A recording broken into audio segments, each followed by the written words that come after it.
नमस्कार, स्वागत है आपका बीटीवी न्यूज में। आपके साथ मैं हूं सना और आइए करते हैं खबरों की शुरुआत, लेकिन उसके पहले नजर डाल लेते हैं हेडलाइंस पर। भाजपा के राष्ट्रीय महासचिव कैलाश विजयवर्गीय का बयान, कांग्रेस के पास नहीं है कोई नेता, कांग्रेस के ढोंग से जनता है वाकिफ, उपचुनाव में होगी भाजपा की जीत। त्योहारों के मद्देनजर पुलिस हुई सतर्क, महत्वपूर्ण स्थानों पर बीडीएस और डॉग स्क्वाड की टीम ने शुरू किया चेकिंग अभियान, शॉपिंग मॉल और बाजारों में भी जांच।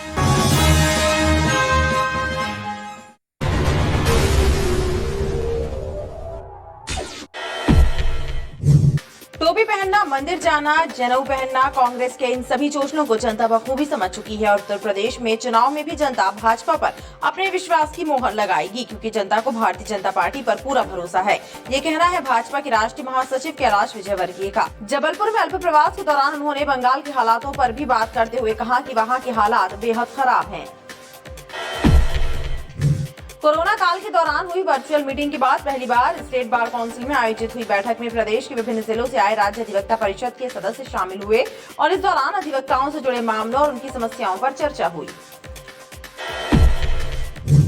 दीपावली त्योहार के मद्देनजर पुलिस पूरी तरह मुस्तैद है। त्योहारों पर बाजारों में बढ़ने वाली भीड़ को ध्यान में रखते हुए बम स्क्वाड, डॉग स्क्वाड और स्थानीय पुलिस बल ने बाजारों, मॉल और सार्वजनिक इलाकों में सघन चेकिंग अभियान भी शुरू कर दिया है। गोरखपुर थाना प्रभारी पर मानसिक प्रताड़ना और अवैध वसूली के आरोपों को लेकर भाजपा जिला उपाध्यक्ष अंजू भार्गव और भाजपा कार्यकर्ताओं ने एसपी ऑफिस पहुंचकर शिकायत की। भाजपा नेत्री ने आरोप लगाया कि थाना प्रभारी गोरखपुर अर्चना नागर आम लोगों को थाने बुलाकर अवैध वसूली के लिए परेशान करती हैं।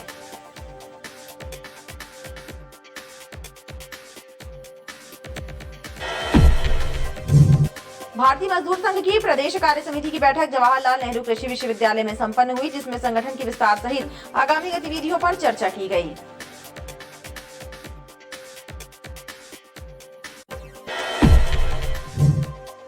यूनियन बैंक के द्वारा अपने एक किसान उपभोक्ता को दी गई केयर हेल्थ इंश्योरेंस की दुर्घटना बीमा पॉलिसी बेहद फायदेमंद साबित हुई। किसान की दुर्घटना में हुई मौत के बाद उनकी पत्नी को 5 लाख का चेक प्रदान किया गया, जिसमें से किसान ऋण की रकम काटकर शेष राशि उनके खाते में जमा करा दी गई।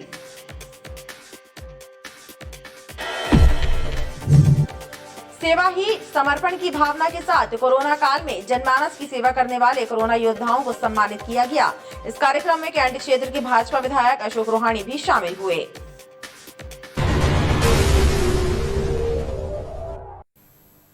टोपी पहनना, मंदिर जाना, जनेऊ पहनना, कांग्रेस के इन सभी शोषणों को जनता बखूबी समझ चुकी है और उत्तर प्रदेश के चुनाव में भी जनता भाजपा पर अपने विश्वास की मोहर लगाएगी, क्योंकि जनता को भारतीय जनता पार्टी पर पूरा भरोसा है।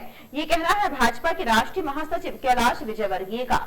जबलपुर में अल्प प्रवास के दौरान उन्होंने बंगाल के हालातों पर भी बात करते हुए कहा कि वहाँ के हालात बेहद खराब हैं। भारतीय जनता पार्टी के राष्ट्रीय महासचिव कैलाश विजयवर्गीय जबलपुर प्रवास पर पहुंचे, जहां पर उन्होंने मीडिया से चर्चा करते हुए पश्चिम बंगाल के हालातों पर चिंता व्यक्त की। उन्होंने बताया कि पश्चिम बंगाल में आम जनता डर के साए में जी रही है, अभिव्यक्ति की स्वतंत्रता नहीं है। मीडिया से जुड़े लगभग 12 पत्रकारों की हत्या हो चुकी है। बंगाल में अभी अंधेरा है, लेकिन वहां पर उजाला होगा। देखिए, बंगाल के अंदर डेमोक्रेसी नहीं है, बंगाल के अंदर तानाशाही है, बंगाल के अंदर मीडिया स्वतंत्र नहीं है। यदि मीडिया उनके खिलाफ छापता है तो मीडिया के ऊपर हमला हो जाता है। वहाँ पिछले 3-4 साल में 12-13 पत्रकारों की हत्या हुई है। अभी आफ्टर इलेक्शन जो वायलेंस हुआ, लगभग 65 भारतीय जनता पार्टी के कार्यकर्ताओं की हत्या हुई है। कम से कम 1000 से ज़्यादा माताओं और बहनों के साथ रेप के केस हुए, बाकी दर्ज नहीं हुए। इतना भय है कि जिन महिलाओं के साथ रेप हो जाता है वो कहती भी नहीं कि हमारे साथ रेप हुआ। इतना डर और आतंक के साए में बंगाल में लोग जी रहे। मुझे लगता है कि आज वहाँ अंधेरा है, कल सुबह होगी। वहीं उत्तर प्रदेश के चुनाव में कांग्रेस पर निशाना साधते हुए कहा कि टोपी और जनेऊ पहनना, मंदिर जाना, ये सब चोचले जनता बखूबी समझ चुकी है। जनता को भाजपा पर भरोसा है और जीत भाजपा की ही होगी। मंदिर जाना, दौरा करना, जनेऊ पहनना, गोल टोपी पहनना, ये कांग्रेस के जो नाटक है उसको जनता पहचान चुकी है। वास्तव में इस देश के अंदर सबसे ज़्यादा शासन किया है कांग्रेस ने।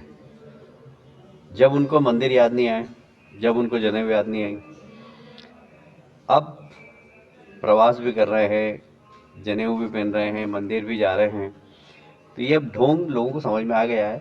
लोगों को भारतीय जनता पार्टी के ऊपर विश्वास है, नरेंद्र मोदी जी के ऊपर विश्वास है। देश ने विकास किया है, गांव-गांव में सड़कें पहुंच गई है, गरीबों के पक्के मकान बन रहे हैं, गरीब माताओं के घर में गैस का चूल्हा पहुंच गया है निःशुल्क। भारतीय जनता पार्टी के कार्य आज गांव के अंतिम छोर तक पहुंचे हैं और मैं समझता हूं कि जो प्रभाव भारतीय जनता पार्टी का है और विशेषकर देश में मोदी जी का, प्रदेश में शिवराज जी का, वो किसी से छुपा हुआ नहीं है। उनकी लोकप्रियता, उनके द्वारा किए गए काम से जनता प्रभावित। कोरोना काल के दौरान हुई वर्चुअल मीटिंग के बाद पहली बार स्टेट बार काउंसिल में आयोजित हुई बैठक में प्रदेश के विभिन्न जिलों से आए राज्य अधिवक्ता परिषद के सदस्य शामिल हुए और इस दौरान अधिवक्ताओं से जुड़े मामलों और उनकी समस्याओं पर चर्चा हुई।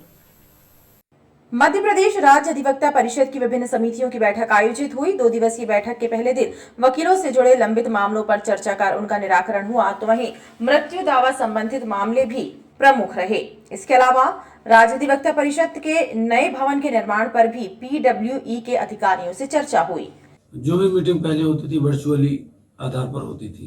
ये पहला ऐसा मौका है कि बार काउंसिल के अधिकांश सदस्य लोग आज पधारे हैं और कई कमेटियों की मीटिंग हो रही है जिसमें बहुत से महत्वपूर्ण डिसीजन लिए जाने हैं, जैसे कि मृत्यु दावा, बीमारी, कोरोना, वित्त समिति की, एग्जीक्यूटिव की, बिल्डिंग कमेटी की, टाइम्स की, ये सभी कमेटियों की मीटिंग हो रही है आज और कल, यानी कि शनिवार इतवार में।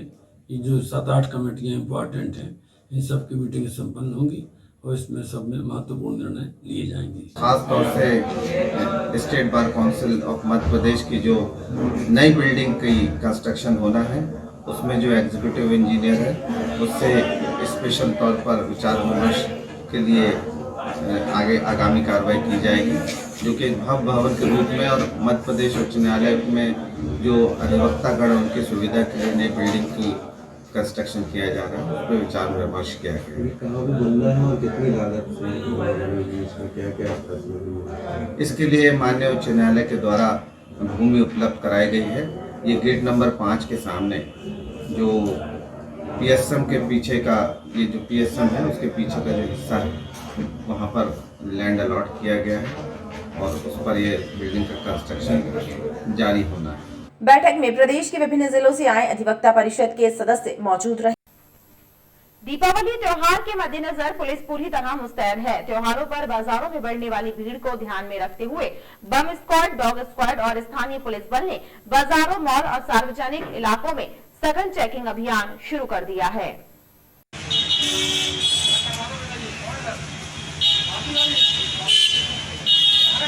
दीपावली पर्व पर सुरक्षा व्यवस्था को मजबूत बनाए रखने के उद्देश्य और संदिग्ध गतिविधियों की रोकथाम के लिए पुलिस पूरी तरह सतर्कता बरत रही है, जिसके चलते बम स्क्वाड और डॉग स्क्वाड को एक्टिव कर दिया गया है। बम स्क्वाड, डॉग स्क्वाड और स्थानीय पुलिस बल ने SP सिद्धार्थ बहुगुणा के निर्देशों के बाद शॉपिंग मॉल, बाजार और सार्वजनिक क्षेत्रों व भीड़ भाड़ वाले इलाकों में सघन चेकिंग अभियान शुरू कर दिया है।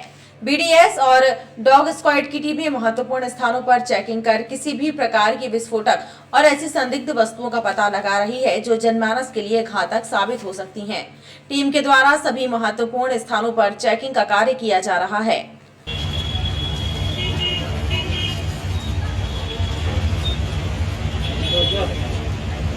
पुलिस अधीक्षक महोदय के निर्देश पर और आगामी त्योहारों को दृष्टिगत रखते हुए बम स्क्वाड, डॉग स्क्वाड, स्थानीय पुलिस की सहायता से railway station, bus stand, mall, shopping complex, भीड़ भाड़ वाले क्षेत्र, धार्मिक स्थलों की चेकिंग की जा रही है और अभी तक की चेकिंग में कोई भी आपत्तिजनक या विस्फोटक सामग्री नहीं पाई गई है और यह चेकिंग अगले आदेश तक सुरक्षा के मद्देनजर जारी रहेगी। इधर त्योहारों के मद्देनजर पुलिस बल को सतर्कता बरतने के निर्देश भी दिए गए हैं। बाजारों और सार्वजनिक स्थलों पर सादी वर्दी में भी पुलिस कर्मियों को तैनात किया गया है।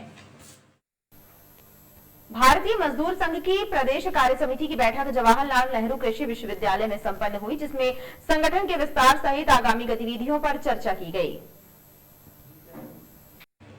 भारतीय मजदूर संघ की बैठक एग्रीकल्चर विश्वविद्यालय में आयोजित हुई। प्रदेश कार्य समिति की बैठक में मजदूर संघ की आगामी गतिविधियों की रूपरेखा तैयार करने के साथ ही संगठन के विस्तार पर भी मंथन किया गया। भारतीय मजदूर संघ की प्रादेशिक बैठक मध्य प्रदेश की कृषि जवाहरलाल नेहरू कृषि विश्वविद्यालय में 3 दिवसीय बैठक का आयोजन किया गया है और यह बैठक भारतीय मजदूर संघ के प्रदेश महामंत्री मधुकर सावले जी, प्रदेश अध्यक्ष संजय कुमार जी, क्षेत्रीय संगठन मंत्री मध्य प्रदेश छत्तीसगढ़ श्री धर्मराज जी और समस्त कार्यकर्ताओं के द्वारा यह बैठक जवाहरलाल नेहरू में हो रही है। भारतीय मजदूर संघ को किस तरह और मजबूती प्रदान की जाए, इस विषय पर गठन चर्चा हो रही है। बैठक में कर्मचारियों के हितों से जुड़े मुद्दों पर भी प्रमुखता से चर्चा हुई। गोरखपुर थाना प्रभारी पर मानसिक प्रताड़ना और अवैध वसूली के आरोपों को लेकर भाजपा जिला उपाध्यक्ष अंजू भार्गव और भाजपा कार्यकर्ताओं ने पुलिस अधीक्षक कार्यालय पहुंचकर एसपी को शिकायत सौंपी। भाजपा नेत्री ने आरोप लगाया कि थाना प्रभारी गोरखपुर अर्चना नागर आम लोगों को थाने बुलवाकर अवैध वसूली के लिए परेशान करती है और जब लोग विरोध करते हैं तो उन्हें झूठे प्रकरणों में फंसाने की धमकी दी जाती है। कुछ दिन पूर्व भी ककरैया क्षेत्र में रहने वाली भाजपा की बूथ अध्यक्ष और उनके परिजनों को घरेलू विवाद के एक मामले को लेकर जबरदस्ती थाने में घंटों बैठाया रखा गया। भाजपा जिला उपाध्यक्ष अंजू भार्गव और भाजपा नेताओं ने थाना प्रभारी के विरुद्ध सख्त कार्रवाई करने की मांग एसपी से की है। हमें तो ऐसा लगता है कि वो अवैध वसूली करने ही यहाँ आई है क्या थाने में, और एक महिला है, महिलाओं की मर्यादा जैसे रहे। हम मानते हैं पुलिस वाले गालियाँ देते हैं, मगर हमें ऐसा तो नहीं है कि बेमतलब किसी को गालियाँ दें। जो हमारी अर्चना मैडम तो बिना गाली के बात नहीं करती हैं, मिसबिहेव करना, गालियाँ देना। और कितने साहब ने आपको क्या बोला? एसपी साहब ने बोला है कि वो हमारी शिकायतों पर ध्यान देंगे, आश्वासन दिया है उन्होंने। अब देखते हैं क्या होगा। चाचा की बेटी के साथ तू मैं हो गई थी, इस वजह से उन लोग रिपोर्ट करने गई, तो उनने रिपोर्ट तो नहीं लिखी लेकिन 100 डायल वाले को जरूर घर में भेजा। गाड़ी आई थी तो गाड़ी में हम तीनों को बैठा के ले गए, हम तीनों भाई बहनों को बुलाया, फिर भी आधा घंटा। यूनियन बैंक के द्वारा अपने एक किसान उपभोक्ता को दी गई केयर हेल्थ इंश्योरेंस की दुर्घटना बीमा पॉलिसी बेहद फायदेमंद साबित हुई। किसान की दुर्घटना में हुई मौत के बाद उनकी पत्नी को 5 लाख रुपए का चेक प्रदान किया गया, जिसमें से किसान ऋण की रकम काटकर शेष राशि उनके खाते में जमा करा दी गई। यूनियन बैंक के एक किसान उपभोक्ता जागेश्वर प्रसाद यादव को केयर हेल्थ इंश्योरेंस कंपनी की दुर्घटना बीमा पॉलिसी मात्र 4,299 रुपए में दी गई थी, जिसमें उनके कृषि ऋण को कवर किया गया। वर्ष 2020 में एक घटना में जागेश्वर की मौत होने के बाद बैंक ने उनकी पत्नी कलाबाई को पॉलिसी के 5 लाख रुपए प्रदान किए। हालांकि इसमें से किसान ऋण के 2,22,000 रुपए काट लिए गए और शेष राशि उनको दे दी गई। बाइट 1-2। मेरे पिताजी स्वर्गीय Jageshwar Yadav health insurance care health insurance में पॉलिसी ली थी।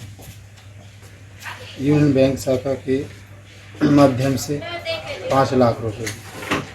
इसके उपरांत चलते हुए पापा जी की मृत्यु हो गई 2020 में, जिसके उपरांत केयर हेल्थ इंश्योरेंस द्वारा 5 लाख का क्लेम प्राप्त हुआ, जिसमें 2,22,000 बैंक में सेलेक्ट हुआ। वह 2,77,000 की राशि मेरी माताजी को प्राप्त हुई। उसके लिए मैं आपका धन्यवाद करता हूँ। इससे पहले भी मैंने एक क्लेम लिया था, इन्होंने ही दिया था, और जैसा कि 5 लाख रुपए इनको मिला है। इनका लोन था, इनका लोन भी चुकता हो गया उस पॉलिसी के रकम से। साथ में जो बची हुई राशि है वो नॉमिनी के खाते में आ चुकी है, और निश्चित रूप से उस राशि का लाभ उठाएंगे और अपने जीवन में उसका सेविंग स्कीम का जो है पालन करते हुए कुछ सेविंग भी करेंगे और उसका फ़ायदा उठाएंगे। ये केयर हेल्थ इंश्योरेंस की पॉलिसी है, जिसमें कि हम इसमें एक्सीडेंटल कवर करते हैं, और इन्होंने जो पॉलिसी ली थी वो ऋण सुरक्षा के नाम से यूनियन ऋण सुरक्षा, जिसमें कि इनका प्रीमियम था 4,299 रुपया और 3 साल के लिए था। तो इसी बीच में इनके पिताजी जो स्वर्गवास हो गया, तो इसके तहत हम इनको 5 लाख रुपए का कवर दिए हैं। साथ में सर भी है।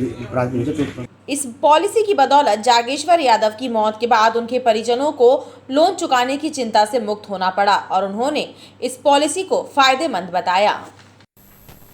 सेवा ही समर्पण की भावना के साथ कोरोना काल में जनमानस की सेवा करने वाले कोरोना योद्धाओं को सम्मानित किया गया। कार्यक्रम में कैंट क्षेत्र के भाजपा विधायक अशोक रूहानी भी शामिल हुए और उन्होंने कोरोना योद्धाओं को सम्मानित करते हुए उनके सेवा कार्यों की प्रशंसा की।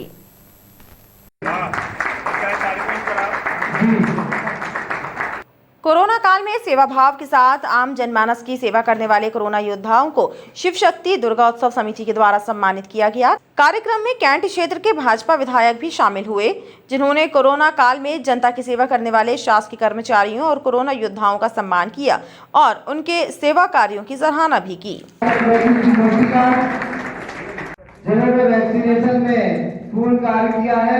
इन लोगों ने अपनी जान को हथेली में रखकर अपने परिवार की चिंता ना करते हुए जो मानव सेवा की है और समाज सेवा की है, वो सचमुच वंदनीय है। इसी कार्यक्रम की श्रृंखला में हम सब समिति के सदस्यों ने ये तय किया कि क्यों ना हम ऐसे योद्धाओं का सम्मान करें, जिससे कि उन्हें काम करने की और प्रेरणा मिले। उन कोरोना योद्धाओं का जो कोरोना के संकट में लोगों की सेवा की, जिनने उसमें सफाई के लोग भी थे, सफाई कर्मी भी थे, पुलिस के विभाग के लोग भी थे, समिति के लोग भी थे। कई सारी समितियों ने कोरोना के संकट में लोगों की जो मदद की है, उनको सम्मानित करने का काम किया। मैं साधुवाद देता हूँ कि ऐसे कार्यक्रम के माध्यम से वो सेवा का उन्हें सम्मान किया है, जो सचमुच लोगों को संकट के समय में आवश्यकता थी। बहुत बहुत समिति को बधाई, शुभकामनाएं, साधुवाद। इस अवसर पर 50 से ज्यादा लोगों को सम्मानित किया गया। इनमें नगर निगम, स्वास्थ्य विभाग, विद्युत मंडल, पुलिस विभाग के अधिकारी, कर्मचारी भी शामिल रहे। और खबरों का सिलसिला लगातार जारी रहेगा। आप देखते रहिए BTV न्यूज।